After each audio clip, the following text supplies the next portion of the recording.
Welcome back. आपकी अदालत में आज हम मुकदमा चला रहे हैं, सवाल पूछ रहे हैं डॉक्टर सुब्रमण्यम स्वामी से। आपकी अदालत में अगला हिस्सा। आपकी अदालत में डॉक्टर सुब्रमण्यम स्वामी पर आरोप है कि इनकी सोच सांप्रदायिक है। डॉक्टर साहब, आपके परिवार के बारे में जब पढ़ रहा था तो पता चला आपकी वाइफ पारसी है, सन इन लॉ मुस्लिम है, आपके परिवार में क्रिश्चियन भी हैं, जू भी हैं, फिर आप इतने सांप्रदायिक कैसे हो गए? हिंदूवादी? हिंदूवादी होना सांप्रदायिक नहीं है।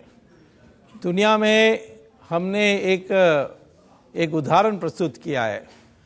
पारसी लोग भाग के आए हिंदुस्तान में, पारसी लोग यूरोप भी गए और देशों में भी गए, सब जगह में उनकी समाप्ति हो गई, परंतु हिंदुस्तान में एक जगह में वो आज भी पनप रहे हैं। आज हमारी चीफ जस्टिस जो है वो भी पारसी हैं, जो कल तक जो एयरफोर्स का एयर चीफ था वो भी पारसी था, हमारे अटॉर्नी जनरल सोली सराफ जी भी पारसी थे, हमारे सबसे बड़ा इंडस्ट्रियलिस्ट रतन टाटा। पारसियों से आपको प्रॉब्लम नहीं है? मुझे लगता है प्रॉब्लम आपको मुस्लिम से है। हाँ, ओके, तो मुसलमान से भी मुझे कोई प्रॉब्लम नहीं है। यदि वो मुसलमान कहें कि मेरा पूर्वज हिंदू है तो मैं उसको अपना परिवार का हिस्सा मानूंगा। मेरा प्रॉब्लम है उन मुसलमानों के साथ जो समझते हैं कि गोरी और गजनी उनका पूर्वज है। इसी में समस्या। कौन किसको अपना पूर्वज मानता है, ये अधिकार उनका है ना, आप क्यों बीच में आते हैं? नहीं, अधिकार उनका नहीं है, क्योंकि आजकल साइंटिफिक स्टडी है, उसको कहते हैं डीएनए। ये डीएनए स्टडीज के अनुसार मुस्लिम और हिंदू एक ही डीएनए के हैं, और इसीलिए ये तभी हो सकता है कि ये मुसलमान हिंदू से आया है। देखिए, मैंने आपका वो आर्टिकल पढ़ा जिसमें आपने लिखा था how to wipe out Islamic terror. हाँ, और उसमें आपने तरह आपने कहा कि काशी विश्वनाथ में जो मस्जिद है मंदिर के साथ, उसको हटा देना चाहिए। 300 और मस्जिदें हैं, उनको हटा देना चाहिए। ये कम्युनल बातें नहीं है? नहीं, कम्युनल बात नहीं है, क्योंकि सऊदी अरेबिया में भी मस्जिद को हटाते रहते हैं सड़क बनाने के लिए। ये मस्जिद सिर्फ नमाज पढ़ने के लिए जगह है, ये धार्मिक स्थल नहीं है। जैसे मंदिर होता है धार्मिक स्थल। लेकिन इससे सेंटिमेंट जुड़े हैं लोगों के। नहीं, क्यों सेंटिमेंट? जब सऊदी अरेबिया में जहां मोहम्मद नमाज पढ़ता था, बिलाल मस्जिद, उसको तोड़ दिया सऊदी अरेबिया में। तो लोकतंत्र नहीं है ना, हमारे यहाँ तो। अरे वहां मुसलमान मानते हैं ना, वो तो सबसे श्रेष्ठ मुसलमान देश मानी जाती है। पाकिस्तान में जब अभी ये मुशर्रफ ने 6 मस्जिदों को तोड़ दी, मस्जिदों को तोड़ के दूसरी जगह में बनाया जा सकता है। तो सिर्फ मस्जिद को तोड़ा जाए, अगर मंदिर रास्ते पे हो तो उसको नहीं तोड़ा जाए? मंदिर यदि प्राण प्रतिष्ठा पूजा से मंदिर बनी है तो नहीं तोड़ा जा सकता है, परंतु प्राण प्रतिष्ठा के बिना ऐसे अनाप शनाप फुटपाथ में बन जाते हैं, उनको तो तोड़ा जा सकता है। तो आप कह रहे हैं कि भारत को हिंदू राष्ट्र बना देना चाहिए? नहीं, मैंने ये नहीं कहा हिंदू राष्ट्र बनाना चाहिए। मैंने कहा भारत का मूल धारा हिंदू संस्कृति है, और उस हिंदू संस्कृति में क्रिश्चियन भी है, मुस्लिम भी है। सिर्फ उनको कहना चाहिए हमारा पूर्वज हिंदू है, और उसको हम आदर करते हैं और हम गर्व से कहते हैं, तो हम सारे एक परिवार के हो जाएंगे, जिसको हिंदुस्तानी कहेंगे। तो आपने ऐसी बातें कही, इसीलिए हार्वर्ड ने आपको प्रोफेसरशिप से निकाल दिया? प्रोफेसरशिप से नहीं निकाला, हमारा कोर्स को कैंसिल कर दिया। वो एक प्रकार से मेरे लिए बहुत अच्छा किया, क्योंकि पिछले 10 साल से मैं 2 महीने हर साल जाता था अमेरिका और वहाँ पढ़ा के आता था। अब मैं 12 महीने इंडिया में रहकर और सिरदर्द बनूंगा हमारे मित्रों के साथ। ये सही है कि आजकल आरएसएस के लोगों से आपकी काफ़ी दोस्ती है, और ये जो आप कह रहे हैं ये आरएसएस की बातें ज़्यादा हैं? आरएसएस एक राष्ट्रवादी संगठन है, और उनका सिद्धांत मेरे से मिलता जुलता होगा, क्योंकि उनके अनेक कार्यक्रम में मुझे आमंत्रित करते हैं। मेरे पास में कुछ पुराने अखबार हैं। 25 जनवरी 1993 का अखबार है।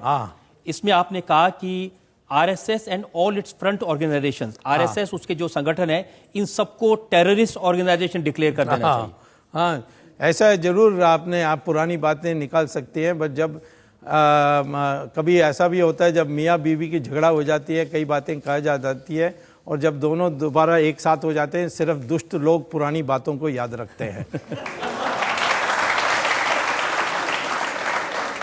आपने 21 अप्रैल 1993 को ये कहा था कि आरएसएस और विश्व हिंदू परिषद प्रो हिंदू नहीं है, ये एंटी हिंदू है। तो वही मैं कह रहा हूँ ना, जब हमारी दोस्ती हो गई, तुम आप क्या दोबारा ये विभाजन कराने चाहते हैं। मैं उनको याद दिलाना चाहता हूं कि स्वामी ने क्या क्या कहा था। अब उनको पता है, आपको उनको बताने की जरूरत नहीं है। सब दोनों को पता है कि उन्होंने मेरे बारे क्या कहा, मैंने उनके बारे क्या कहा। दोनों ने मिलकर राष्ट्र हित के लिए साथ आए हैं। आप राष्ट्र हित के पक्ष में नहीं है, मैं जानता हूं, इसीलिए आप विभाजन करने में लगे हुए हैं।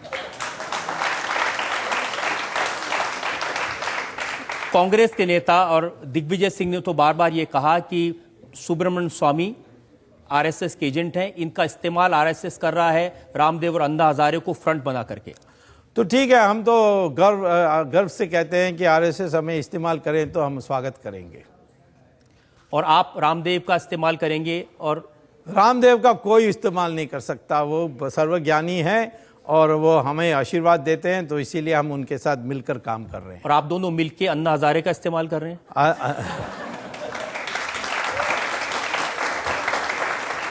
ज़्यादा अच्छा होगा कि हम इस्तेमाल करें, ये टीम अन्ना ना करे। ये इसके लिए मैं कहता हूँ अन्ना हजारे को मुक्त कराने के लिए हमें जरूर उनके साथ दोस्ती करनी कल को आप कांग्रेस और सोनिया गांधी से भी इसी तरह की दोस्ती कर लेंगे? कहेंगे पुराना झगड़ा था, खत्म हो गया? ये आप सिफारिश कर रहे हैं या सवाल पूछ रहे हैं?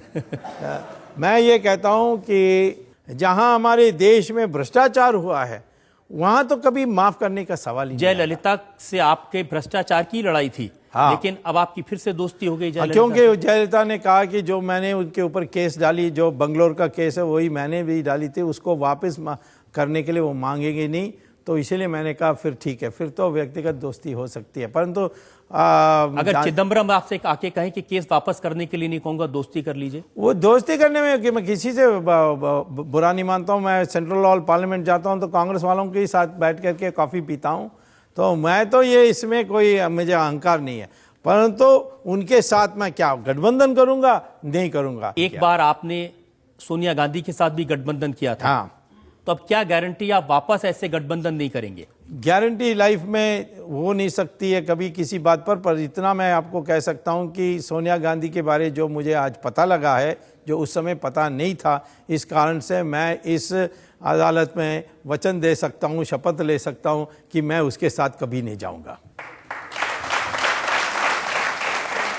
स्वामी जी, आप इतने विश्वविख्यात व्यक्ति हैं, इतने बुद्धिमान हैं, अनुभवी हैं। मैं समझता हूं कि आपकी जो इतना ज्ञान है राष्ट्र के निर्माण में या समाज के उत्थान में आना चाहिए, ना कि इन्वेस्टिगेटिव पॉलिटिक्स में आकर के। आपका इस बारे में क्या कहना है?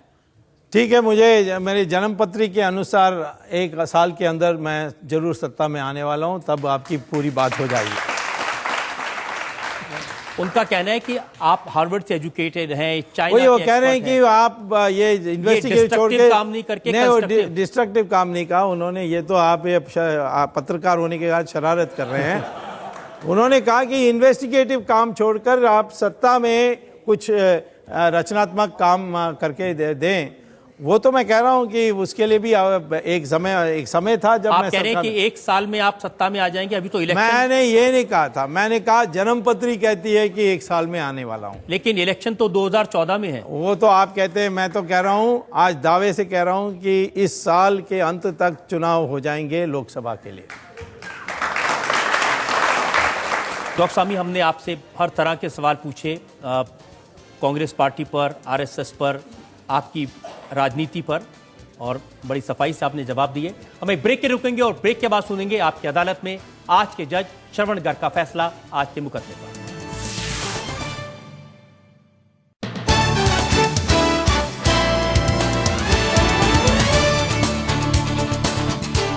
Welcome back. आपकी अदालत में आज हमने मुकदमा चलाया डॉक्टर सुब्रमण्यम स्वामी पर। हमने डॉक्टर स्वामी से पूछा उनके उल्टे सीधे बयानों के बारे में। हमने उनसे पूछा कि वो कांग्रेस के इतना खिलाफ क्यों हैं। हमने उनसे पूछा वो चिदम्बरम के पीछे क्यों पड़े हैं। हमने डॉक्टर स्वामी से पूछा आरएसएस से, स्वामी रामदेव से, अन्ना हजारे से उनका क्या रिलेशन है। अब वक्त है आपकी अदालत में आज के जज श्रवण गर्ग के फैसले का। केंद्रीय मंत्रिमंडल के सदस्य जितना डॉक्टर स्वामी से डरते हैं उतना अपने प्रधानमंत्री डॉक्टर मनमोहन सिंह से भी नहीं डरते। डॉक्टर स्वामी एक आदमी की फौज है जो भ्रष्टाचार के खिलाफ अकेले लड़ रहे हैं। डॉक्टर स्वामी का बस चले तो केवल मनमोहन सिंह को छोड़कर पूरी कांग्रेस को जेल में भिजवा दें। जनता की अदालत द्वारा डॉक्टर स्वामी को केवल इसी शर्त पर तमाम आरोपों से बरी किया जाता है कि वे भ्रष्ट नेताओं को अदालतों के कटघरों में खड़ा करने की लड़ाई हर कीमत पर जारी रखेंगे।